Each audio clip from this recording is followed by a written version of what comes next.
सांगली जिल्हाधिकारी कार्यालयावर मोर्चा, खोकीधारक व फेरीवाले आक्रमक. सांगली शहरातील विश्रामबाग येथे असणारे हमालांचे कार्यालय एकत्र येण्याचे निवारा ठिकाण तसेच विविध व्यावसायिकांची 80 खोकी महानगरपालिका प्रशासनाने बेकायदेशीररित्या पाडल्याचा आरोप करत सांगली जिल्हा हमाल पंचायत व कष्टकरी व्यावसायिकांनी निषेध मोर्चा काढला. ही कारवाई चुकीची असल्याचा दावा करत महापालिका प्रशासनाने संबंधित सर्व व्यावसायिकांचे स्वखर्चाने पुनर्वसन करून द्यावे. हमाल पंचायतीच्या वतीने काढण्यात आलेला हा मोर्चा मार्केटयार्ड पासून सुरू झाला.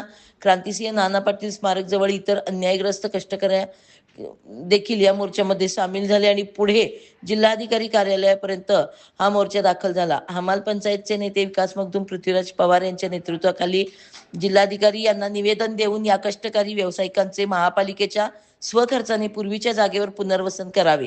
यावेळी पृथ्वीराज पवार यांनी गुढीपाडव्यापर्यंत म्हणजेच 19 मार्चपर्यंत याची योग्य दखल घेऊन पुनर्वसन करावे, अन्यथा तीव्र आंदोलन छेडण्याचा इशारा यावेळी दिला.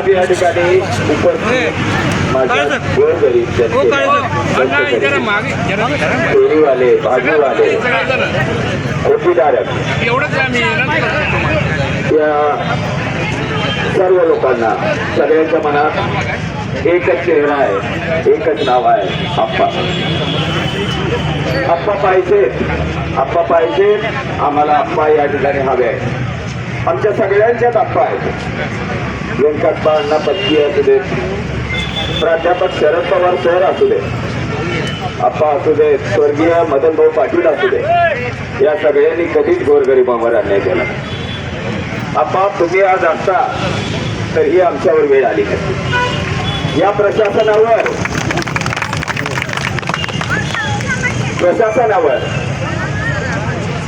बोलायचं किंवा या प्रशासनावर एक गोरगरिबांसाठी लढाईसाठी आज आमच्या सगळ्यांचे आप्पा या ठिकाणी आज पाहिजे.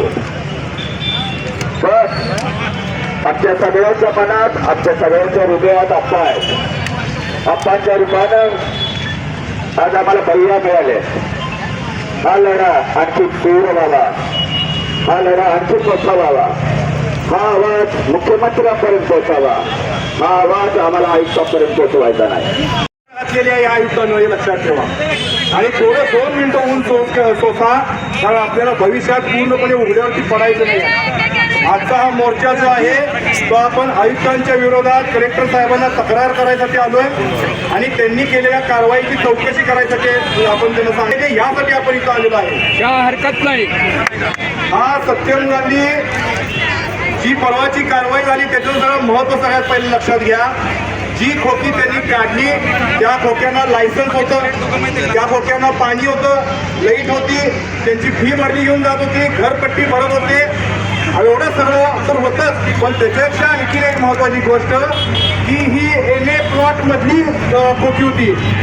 म्हणजे रस्त्यावरची खोकी नव्हती, महापालिकेच्या ओपन स्पेस मधली नव्हती, ही कुठल्याही प्रकारची अनाधिकृत खोकी नव्हती. तर ही ओपन स्पेस मधली नसून NA प्लॉट मधली खोकी होती, प्रायव्हेट प्लॉट मधली होती. तिथं येऊन जर का आयुक्त खोकी काढतात तर तो सगळ्यात मोठा आपल्यावरती कुऱ्हाड घातलेली आहे. मग जर का एवढ्या कायदेशीर असणाऱ्या लोकांवर कुऱ्हाड घालतात तर मग इतरांचं, आपण रस्त्यावर असणाऱ्यांचं, इतरांचं काय? म्हणून सगळ्यात महत्वाचं आहे. दुसरी महत्वाची गोष्ट, आज त्या जागेमध्ये रेल्वे म्हणते माझी जागा आहे, पवार म्हणतो माझी जागा आहे, तानोडे म्हणतो माझी जागा आहे आणि पटवर्धन म्हणतात माझी जागा आहे. यामध्ये महापालिकेचा कुठलाच अधिकार नव्हता. व त्यांनी आपल्याला नोटीस कशी काय दिली? वर नोटीस दिला ती 24 तासाचीच दिली, व शनिवार रविवार बघूनच का दिली? तेव्हा अण्णा तुम्ही म्हणताय तसं किंवा रत्नाकर दादा म्हणताय तसं ही 100% कुणाला तरी सुपारी घेऊन फोडलेली कारवाई आहे. लक्षात ठेवा. 100% कोणाला सुपारी घेतली आहे. मला माहिती आहे, मी माहिती काढायला लागलोय. तिथं कुठला बिल्डर तडजोड करायला लागलाय मला माहिती आहे. कुठल्या महापालिकेच्या अधिकाऱ्याची तिथं 2 मजले तिथं इमारत आहेत मला माहिती आहे. कोण मंत्रालयात बसून तिथं पिना मारायला लागले, फोन करायला लागले, हे तुम्हाला माहिती आहे. वेळ आल्यानंतर या सगळ्यांना उघडं पाडल्याशिवाय सोडणार नाही आपण. लक्षात ठेवा. आणि रेल्वे जर का म्हणत असेल की तिथं जर का आमची जागा आहे तर रेल्वेचा ट्रॅक त्या RCT मॉल खालनं गेला आहे. पहिला त्याला टोचरला आणि मग आमच्या दारात हे रेल्वेला सांगणं आमचं. आता सगळ्यात महत्वाचं, हा आयुक्त ह्याचा सांगलीचा 7-12 ह्याच्या नावावर केल्यासारखं वागायला लागलाय. कुठेही जा, कसंही वाग, आणि जे 8 दिवसापूर्वी 15 दिवसापूर्वी आपल्याकडं मतदार राजा म्हणून मतं मागायला लोक आली होती, त्यातला एक जण सुद्धा धाडस करणं झालाय. या आयुक्तांनी नगरसेवकांना म्हणे दम दिलाय, तुम्ही जर का माझ्या आडवं आला तर मी तुमच्यावर कारवाई करणार, तुमचं नगरसेवक पद रद्द करणार. मी आयुक्तांना सांगतो, आयुक्त तुम्ही IAS आहात, म्हणजे कलेक्टर लेवलची तुमची परीक्षा दिलेली आहात आणि संविधानाप्रमाणे हा कायदा चालतो. या संविधानामध्ये सगळ्यात जर का ताकदवान कोण असेल तर ते लोकांनी निवडून दिलेलं सभागृह असतंय. त्यामुळं 78च्या 78 नगरसेवकांना मी सांगतो की तुम्ही जर का आमचा हा प्रश्न तुमच्या महासभेमध्ये लावला नाही तर जसं तुम्ही आमच्या दारात मतं मागायला आला होता तसं तुम्हाला पोटाला एक घास वा खाऊन देणार नाही, त्यासाठी तुमच्या दारातून उभारणार, लक्षात ठेवा. आता आयुक्तांचं करायचं काय? आयुक्तांचं तर आपल्याला टोकास लावायचंच आहे, पण ह्या आयुक्तांना आपल्याला कायदेशीर बेकायदेशीर सगळ्या गोष्टी मांडायच्या आहेत. मी म्हणतो की आयुक्त साहेब, आम्ही आज गांधीगिरीच्या मार्गाने इथं आलोय, पण लक्षात ठेवा आमची सुरुवात कुठनं झाली आहे तर क्रांतिसिंह नाना पाटलांच्या स्मारकापासून चालू झाली आहे. त्यामुळं आमच्या रक्तामध्ये क्रांतीसुद्धा तेवढीच भरलेली आहे, लक्षात ठेवा. आयुक्त म्हणतात तुम्ही मेलं तर चालल. आयुक्त साहेब, उलट आव्हान तुम्हाला करतो, मरण पत्करू पण तुला सोडणार नाही, लक्षात ठेव.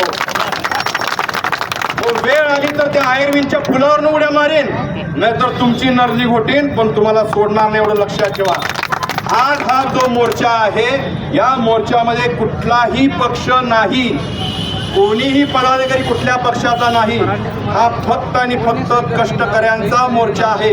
यामध्ये खोकीवाले आहेत, भाजीवाले आहेत, माथाडी बांधव आहेत, फास्टफूडवाले आहेत, सगळे आहेत. आयुक्त साहेब आणि तिथं जे 78 नगरसेवक बसतात त्यांना सगळ्यांना माझं सांगणं आहे, आणि या प्रशासनाला सुद्धा, क्रांतिसिंहांनी एक सेना बांधली होती, त्या सेनेचं नाव होतं प्रति सरकार म्हणून होतं, म्हणजे इंग्रजांच्या विरोधात त्यांनी स्वतःचं सरकार चालवलं होतं. त्या सरकारमध्ये त्यांची एक सेना होती, त्या सेनेचं नाव होतं तुफान सेना. येत्या 19 तारखेपर्यंत गुढीपाडवा आहे, या गुढीपाडव्यापर्यंत आमच्या कष्टकऱ्यांची सुद्धा तुफान सेना बांधली जाईल. आणि या तुफान सेनेमध्ये आज फक्त आम्ही भाजीवाले, फास्टफूडवाले, हातगाडीवाले, खोकीवाले, माथाडी बांधव आहेत, पानपट्टीवाले आम्ही आहोत. येणाऱ्या काळामध्ये त्यात शेतकरी जोडला जाईल, येणाऱ्या काळामध्ये त्यात मध्यमवर्गीय जोडला जाईल, येणाऱ्या काळामध्ये त्यात रिक्षावाला जोडला जाईल, येणाऱ्या काळामध्ये त्याच्यात काचपत्री पत्रा बाटलीवाला जोडला जाईल. या शहरात कष्ट करून जो जगतोय तो सगळा या तुफान सेनेमध्ये जोडला जाईल. आणि लक्षात ठेवा, त्याला मध्यमवर्गीय आणि कष्टकरी वर्ग एकत्र येईल, त्याला आयुक्त साहेब, 78 नगरसेवक आणि जेवढे म्हणून पक्ष इथं अस्तित्वात आहेत, तुम्हाला घरातनं बाहेर पडून द्यायची नाही, एवढी ताकद आमची उभा राहील. आणि ही ताकद आम्हाला उभा करावीच लागेल. जर तुम्ही आम्हाला न्याय देणार नसाल तर आम्हाला हे करावं लागेल. आयुक्त साहेबांना माझं म्हणणं आहे की हे कलेक्टर साहेब आमचे, SP साहेब आमचे, पालकमंत्री साहेब आमचे, या शहरामधनं गुन्हेगारी, व्यसनमुक्ती आणि सुशासनासाठी अहोरात्र प्रयत्न करायला लागलात. पण तुम्ही जर का आमच्या सगळ्यांच्या जीवावर उठला, आमची कोकी काढली, आम्हाला रस्त्यावर बसवायपासून उठवलं, आम्हाला कुठलंही पुनर्वसन केलं नाही, तर किमान 15 ते 20 हजार लोक बेरोजगार होणार आहेत. आणि बेरोजगार झाल्यावरती यांच्याकडे फक्त 2च पर्याय उपलब्ध आहेत. कारण सांगलीत कुठंही आम्हाला नवीन एखादा मोठा व्यवसाय नाही, एखादी मिल नाही, एखादा मोठा उद्योग नाही आहे की जिथं जाऊन आम्हाला काम मिळेल. पण आमच्याकडे राहिल्या 2च गोष्टी. एक गोष्ट आमच्याकडे राहिली ती म्हणजे तुम्हाला विरोध करणे. नसेल तर आमच्यातल्या लोक गुन्हेगारीकडे वळले तर या सगळ्याची जबाबदारी ह्या सर्व प्रशासनाची राहील, फक्त आयुक्तांची नाही. कारण आयुक्तांना थांबवण्याची जबाबदारी सुद्धा या प्रशासनाची आहे. त्यामुळे या शहरातली गुन्हेगारी, या शहरातलं व्यसनमुक्ती जर का करायचं असेल तर तुम्हाला आम्हाला कष्टकऱ्यांना विश्वासात घेऊनच करावं लागेल, हे लक्षात ठेवा. आयुक्त साहेब, आज जर का जिल्ह्यामध्ये सांगतो ना, आज जिल्ह्यामध्ये जर का बघितलं तर सगळ्यात जास्त गुन्हेगारी कुणी आहे तर बाल गुन्हेगारांची आहे, म्हणजे 19-18 वर्षाखालची लोक आहेत. आयुक्त साहेब, तुम्ही ऑफिसमधनं घराकडे गेला की 5 वाजता बॅडमिंटनची बॅट उचलताय आणि 5 स्टार क्लबमध्ये बॅडमिंटन खेळायला जात आहे. पण 5 वाजता माझ्या घरातला पोरगा शाळेतनं आला की तो दप्तर ठेवतो, आणि भांडी घासायचा चोथा आणि कापड घेऊन कामाला जातो, एवढं लक्षात ठेवा. मग तो आमच्या हातगाड्यावर असेल किंवा आमच्या चहाच्या टपरीवर असेल किंवा आणि कुठं असेल. परवा अण्णा आम्ही मिस्त्री लोकांच्या आमच्या दुकानात गेलो होतो, खोक्यात गेलो होतो, तर ते सांगत होते की आज घरातला आमचा काका असेल, मामा असेल, आई असेल, वडील असेल, त्या पोराला जबरदस्ती करतात, कामाला जा कामाला जा कामाला जा. ते रडत खडत का नाही येते पण आमच्यात काम करते आणि मिस्त्री काम करते आणि काय तर करते. जर तुम्ही खोकी काढून घेतली तर त्या पोराच्या हाताला काम नाही, त्या पोराच्या हाताला काम नाही तर त्याला दुसरा पर्याय नाही. ते पोरग एकतर वाया जाणार, नाहीतर त्याला ह्या गुन्हेगारीकडे वळायला लागणार.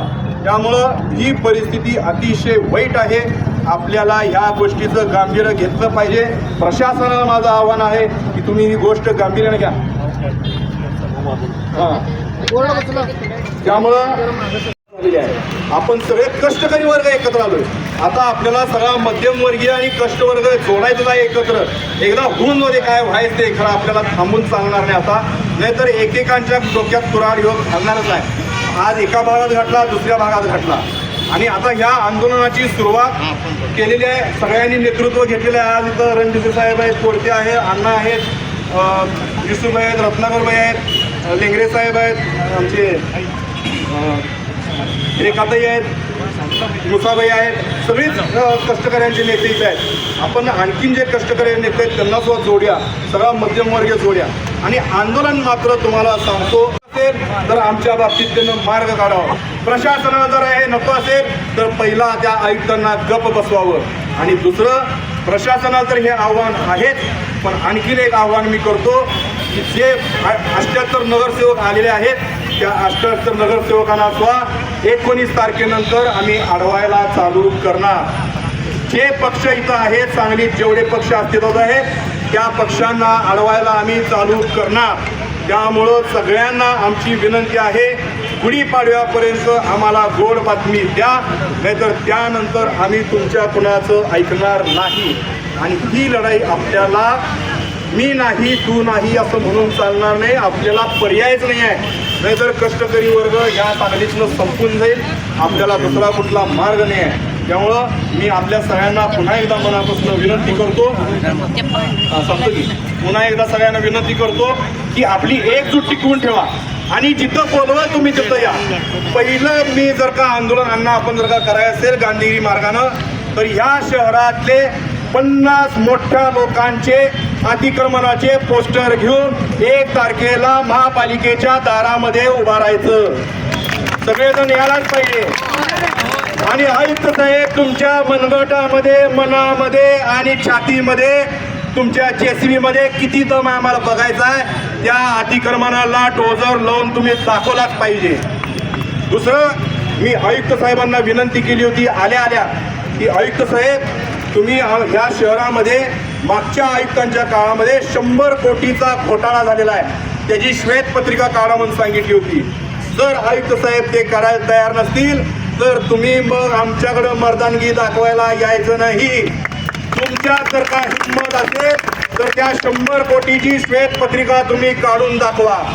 आणि नाही काढला तर या 1.5 वर्षामध्ये तुम्ही काय काम केलंय याची श्वेतपत्रिका आम्ही सगळ्या जनतेसमोर मांडणार, लक्षात ठेवा.